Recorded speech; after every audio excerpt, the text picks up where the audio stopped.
So welcome back. This is Reggie Mara speaking about Healing America's Narratives.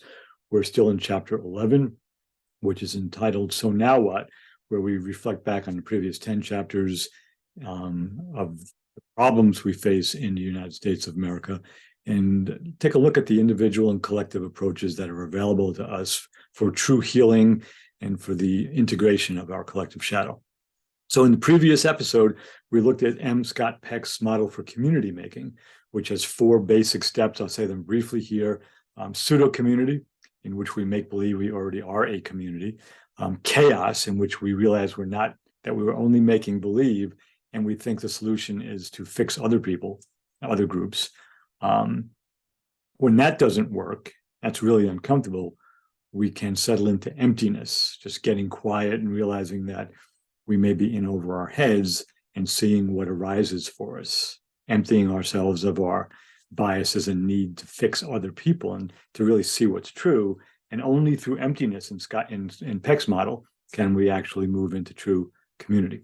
So with that as an underlying, as a foundation, I want to just mention now the work of Otto Scharmer, who's an MIT professor, the founder of the Presencing Institute and the author of Theory U, among other bits of work in his rather impressive life.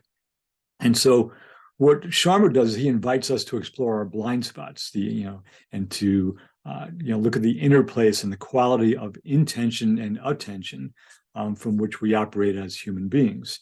And he really, in a very impressive way, continues to navigate individual, group, institutional, and global dynamics and structures with a focus on the collective. So here's just a quick quote from Scharmer's book, Theory U, to give you a sense of his overarching trajectory, I would say. And again, this is a real quick sliver of a relatively complex and extremely valuable process. So, quote, "The real battle in the world today is among the different evolutionary futures that are possible for us right now. What is at stake is the choice of who we are, who we want to be, and where we want to take the world.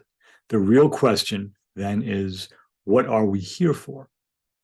So paralleling, and I'm not saying that these two processes are the same, but paralleling Peck's model of community making,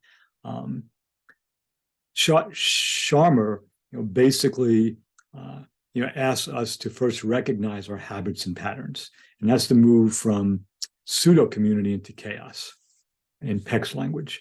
And then he asks us to see with fresh eyes, letting go of our preconceptions and connecting with stillness and source, and that's emptiness. And this is at the bottom of the U in his model. If you picture a U, down there is just in stillness and emptiness. We've let go of what habitually we've latched onto, and then as we move up the other side of the U, we let come whatever is arising for us in this deeper, still place of source.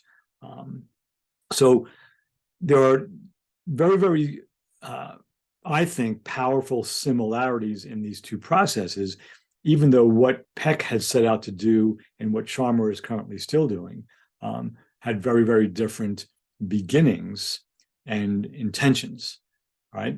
In the next episode, we're going to tie in Thomas Hübel's work with collective trauma work, and we'll see how his language, again, is different from Scharmer's and Peck's, but how his general process is very similar in terms of the stages that we move through. Again, I think Peck's language is the most straightforward in terms of pseudo-community, chaos, emptiness, and community. But Scharmer's and Hübel's have taken very, very specific intentions and directions that go beyond just making community for the sake of making community. And that's not meant to be deprecatory.